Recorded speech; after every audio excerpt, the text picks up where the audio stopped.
Une petite fille disparaît non loin de chez elle, en plein après-midi.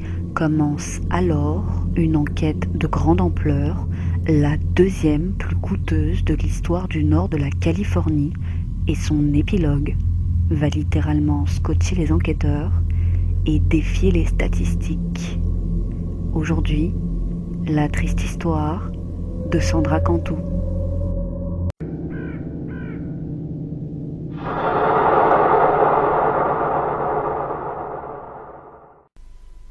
Sandra Renée Cantu est née le 8 mars 2001. C'est une petite fille de 8 ans qui vit avec sa mère, ses grands-parents et ses 3 frères et sœurs dans le parc de mobil-home Orchard Estates de la ville de Tracy, en Californie. Le vendredi 27 mars 2009, après l'école, vers 15h, la petite est allée jouer chez une amie jusqu'à 16h avant de rentrer chez elle, puis de repartir à nouveau en disant qu'elle allait jouer chez une autre amie. Mais à l'heure du dîner, la petite n'est toujours pas rentrée. Sa mère s'inquiète et décide à 19h53 de contacter la police locale afin de déclarer sa disparition. Les officiers de police commencent aussitôt les recherches et très vite, c'est le FBI qui leur vient en aide. Et tous les moyens sont mis en œuvre. Hélicoptères, chiens policiers, pompiers, volontaires. Une récompense de 22 000 $ est même offerte à quiconque apporterait des informations. Et très vite, un premier indice émerge et il vient confirmer l'heure à laquelle la petite est sortie de chez elle grâce aux caméras de vidéosurveillance d'un mobil-home voisin. La séquence montre Sandra Cantu traverser la rue devant chez elle avant de sortir du cadre. Les médias relayent en masse ces images et les agents du FBI commencent à lister les délinquants sexuels vivant dans le parc de mobil-home et ils diront avoir été impressionnés par le nombre de prédateurs y habitant. Et très vite, un premier suspect émerge. C'est un homme du coin qui avait été vu en train d'embrasser Sandra sur les lèvres dans une piscine locale 2 ans plus tôt, alors qu'elle était seulement âgée de 6 ans. Il a été interrogé et dégagé de toute implication. Le lendemain, une voisine apporte un mot qu'elle a trouvé par terre et sur ce mot, il est écrit « Cantu est enfermé dans une valise en étain, jetée dans l'eau sur les chemins Bachetti et Whitehall. » Et c'est signé « Un témoin ». Qui est donc l'auteur de ce mot? Est-ce une plaisanterie? Est-ce vraiment un témoin? Ou bien qui c'est? Le kidnappeur. Puis les jours passent, sans aucune trace de la petite, et 6 jours après la disparition, la mère de Sandra, Maria Chavez, lance un appel à témoins déchirant dans l'espoir de retrouver sa fille.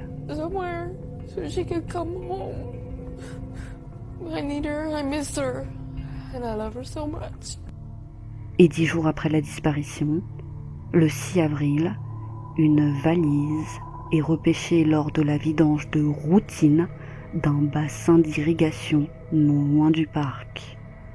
Et elle contient le corps de Sandra Cantu. Une autopsie est alors effectuée et il s'avère que Sandra a été battue. Elle a une blessure à la bouche et au coude. Elle a également été agressée sexuellement avec un objet avant d'être étouffée avec un morceau de tissu noué en nœud coulant autour du cou.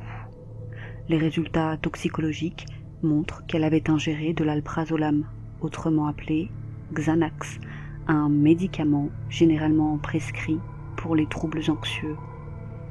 Les profileurs du FBI tentent alors de dresser le profil du tueur.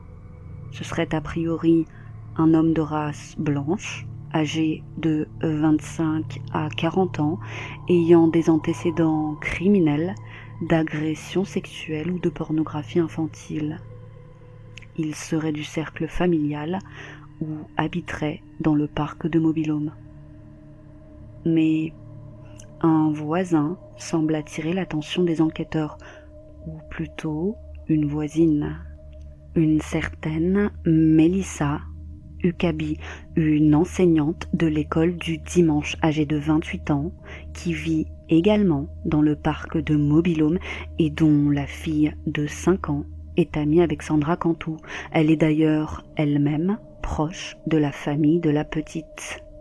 Le jour de la disparition de Sandra, après que l'alerte ait été donnée, elle avait envoyé un SMS à la mère de la petite disant « Dis à la police que quelque chose m'a été volé aujourd'hui vers 16h.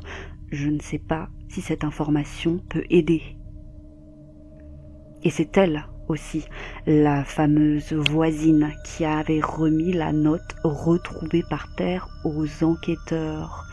Et ils se souviennent d'ailleurs que cette Melissa Huckaby était, je cite, très agitée, en pleurs et en hyperventilation. Elle avait même été interrogée, mais plus que de la suspecter, les enquêteurs pensaient qu'elle cherchait simplement à attirer l'attention. Mais à la découverte du corps, ils se sont intéressés d'encore plus près à elle, car il s'avère que le corps de la petite a été retrouvé dans l'objet qui avait été volé à Melissa, qui n'est autre qu'une valise noire de la marque Eddie Bauer. Et il trouve aussi bizarre que ce soit encore elle qui ait trouvé la note par terre. Et la personnalité de cette dame est également troublante.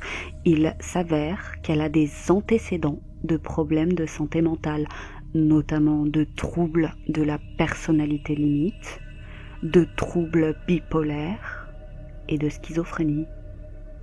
Et un témoignage vient confirmer les doutes des enquêteurs.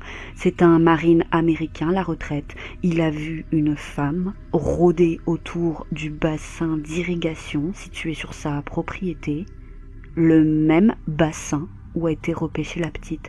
C'était le 27 mars, entre 17h30 et 18h, soit le jour de la disparition de Sandra. Quand il lui a demandé ce qu'elle faisait là, elle a tout simplement indiqué avoir eu une envie pressante. Il dit qu'elle avait l'air distraite et pressée, puis elle s'était engouffrée dans son véhicule avant de partir. Or, il a vu cette même femme à la télé lors d'une interview de voisinage dans le cadre de la disparition, et c'est Melissa. Car oui, elle faisait énormément d'interviews, elle voulait vraiment attirer l'attention. En visionnant à nouveau les images de la caméra de surveillance, les enquêteurs se rendent compte qu'à un moment, la petite Sandra regarde précisément la maison de Melissa, comme si quelque chose venait à l'instant d'attirer son attention. Et autre indice concordant, la voiture de Melissa a été filmée allant dans la direction opposée seulement 8 minutes après le passage de l'enfant. Et le véhicule allait dans la direction de l'église baptiste Clover Road, située en bas de la rue. Son grand-père, Clifford Lawless, est le pasteur de cette église. Et c'est d'ailleurs là que Melissa donne ses classes le week-end. Et c'est d'ailleurs en s'y rendant que Melissa a contacté le responsable du parc de Mobil-Home pour lui déclarer le vol de sa valise, sans compter, une fois encore, le SMS envoyé plus tard ce jour-là à la mère. Les enquêteurs analysent alors son trajet et il s'avère qu'environ 1h30 après son arrivée à l'église, Une caméra de surveillance située à l'extérieur, dans le parking, la filme quittant les lieux.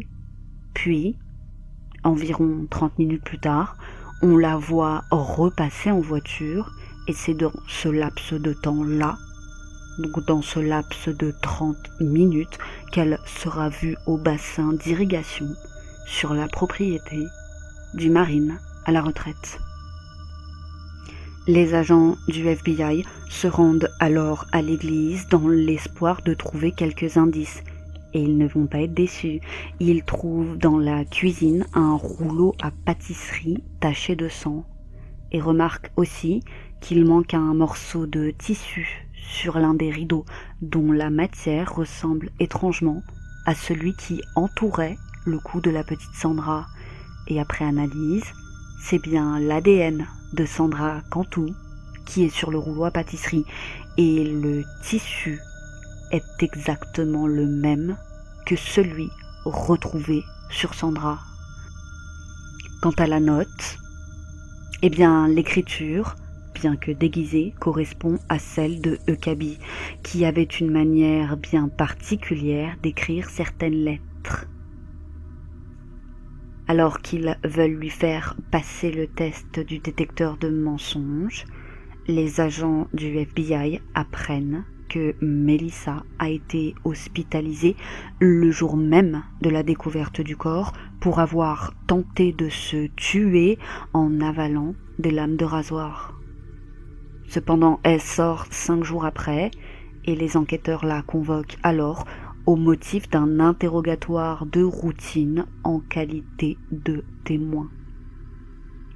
Melissa Eukabi nie d'abord les faits, puis face à l'insistance des enquêteurs, elle avoue tout, mais à sa manière.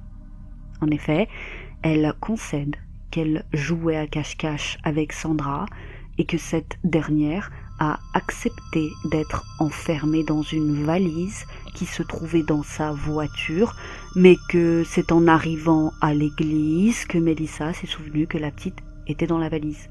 Mais c'était déjà trop tard, elle était morte. Elle dit avoir essayé de ranimer la petite et indique même lui avoir placé un tissu mouillé sur le front afin de la rafraîchir. Elle dit avoir été paniquée, elle dit qu'elle n'arrivait plus à penser clairement et qu'elle a ainsi décidé de jeter le corps de la petite dans l'étang. Et c'est ainsi que le 10 avril 2009, Melissa Eukabi est arrêtée et accusée du meurtre et du kidnapping de Sandra Cantu. On trouvera le cahier qui avait servi à écrire la note lors d'une perquisition chez Melissa Eukabi, ainsi que des flacons d'alprazolam chez elle et dans son sac à main.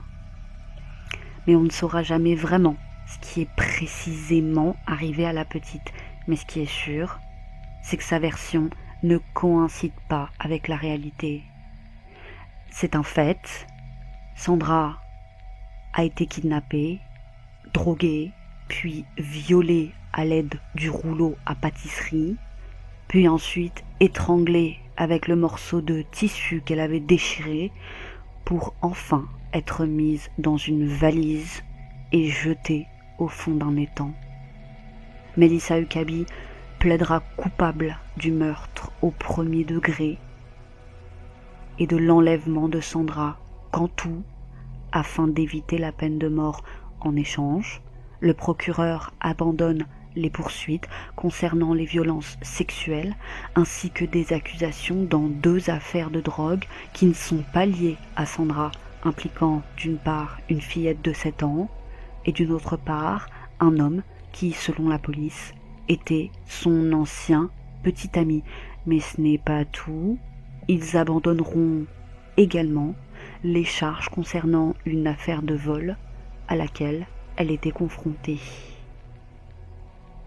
Melissa Eukabi sera condamnée à la prison à perpétuité sans possibilité de libération sur parole. Et même si elle restera toute sa vie en prison, certains se sont demandé à quoi pouvait bien servir la peine de mort si elle n'était pas appliquée à Melissa, quand d'autres se réjouissait car cela évitait à la ville un procès long et coûteux. Et vous l'aurez compris, l'accusée a toujours nié l'agression sexuelle. Elle a déclaré lors de l'audience qui servait à déterminer sa peine, je cite, « Elle n'a pas souffert et je ne l'ai pas agressée sexuellement. » Puis, elle s'est adressée à la mère de Sandra et lui a dit « Je te demande pardon. Je ne peux pas imaginer pardonner à quelqu'un qui a fait du mal à ma fille. J'espère qu'un jour, tu pourras me pardonner. Je n'aurais pas dû vous l'apprendre. Je vous dois une explication. Mais je ne comprends toujours pas pourquoi j'ai fait ce que j'ai fait. C'est une question avec laquelle je vais me battre pour le reste de ma vie. » Toujours lors de cette audience, c'est profondément ému que Daniel Cantu, le père de Sandra, a déclaré « Vous avez pris la vie d'une fille innocente. Elle n'était même pas encore assez âgée pour décider de manger de la crème glacée. »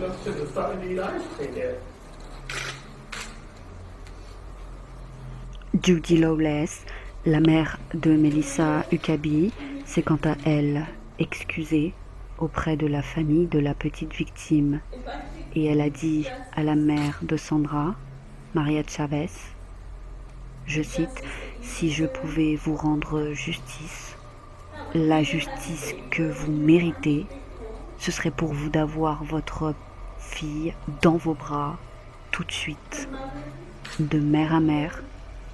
Je suis désolée. » En conclusion, même si les raisons de cet acte insensé restent floues, il semble que Melissa Huckabee ait prémédité son acte car l'historique de son moteur de recherche indiquait qu'elle avait bien lu avant une page concernant un meurtre, un grand-père qui avait tué sa petite fille puis qu'il l'avait enfermée dans une valise.